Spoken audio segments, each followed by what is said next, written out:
Podcasts on UNC-TV.org are made possible through the financial contributions of viewers like you, who invite you to join them in supporting UNC-TV. Whether or not you believe in ghosts, a stroll through downtown streets guided by the eerie glow of candlelight might change your mind. Carolina History and Haunts takes you through uptown Charlotte to explore some of the local history and haunts and even some sites where the departed are said to still linger. Videographer Keith Blatz was brave enough to take the tour.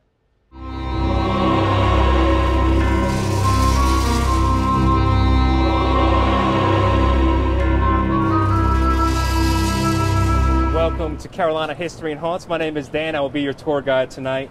Basically, for the next 75 minutes, you're going to be viewed as the biggest group of weirdos walking around uptown Charlotte.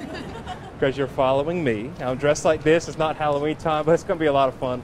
I'm going to be sharing with you guys a lot of history about Charlotte, a lot of the ghost stories too, and how they kind of add up. I'll tell you guys, we don't have anyone hired to pop out at you during this tour. We're not that kind of tour. But we are in an uptown area, so if it happens, it's not part of the tour.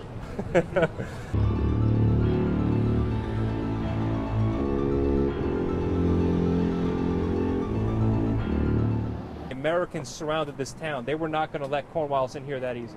Our guys popped out and started firing at Cornwallis's army and knocked down quite a few of his men. So Cornwallis's army stopped, they regrouped, our men popped back up and knocked a couple more of them down. So then Cornwallis got frustrated and actually set some of his men to charge, and when they did, it broke our men up. That battle continued down Tryon Street about a couple miles, and then it ended.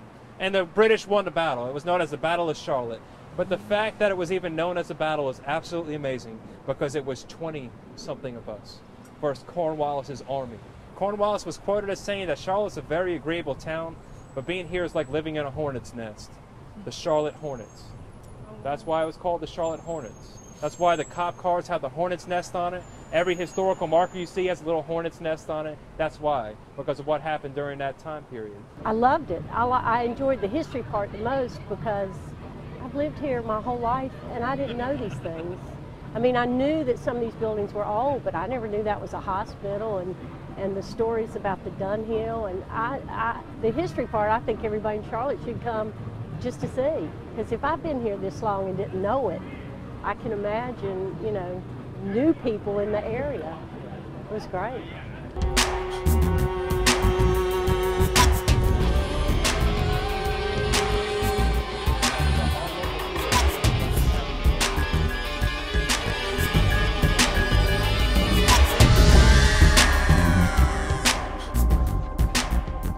Yeah, she's the haunts, I'm the history. It made it up to the early 80s when this place shut its doors, and it stayed closed for some time. It's actually amazing that this building is still here, but it did survive, and it basically became the unofficial home for the homeless during that time period. But in 1987, the Dunhill Hotel moved in and well, saved this building. They bought it and they fixed it up, did a bunch of renovations, and it's a beautiful place to stay again. It's a neat place. But over the years, a lot of the people that work here started saying basically that, well, one of the workers doesn't like to be in one of the rooms at all. She won't go in one of the rooms. And they did not give me the room number because they don't want to scare away guests. If you ever had that feeling in your back that someone was standing right behind you, that's kind of how she felt every now and then, like when she was inside this one room. Well, she said one day when she went in that room, she will never go back in there for what happened that day. She said she was in the room doing something, and at the same time, the alarm clock, the light in the bathroom, and the sink in the bathroom all turned on at the same time.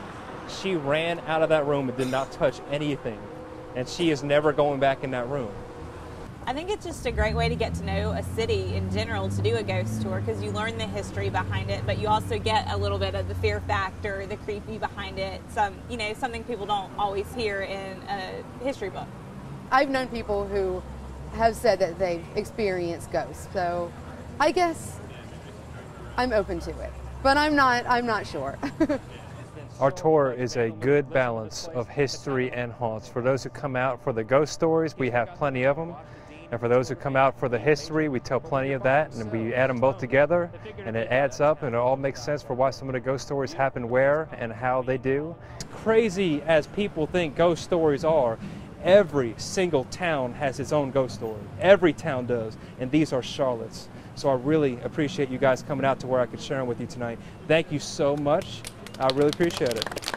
Carolina History and Haunts has tours in Greensboro and Charlotte every weekend. For details, visit their website, carolinahistoryandhaunts.com.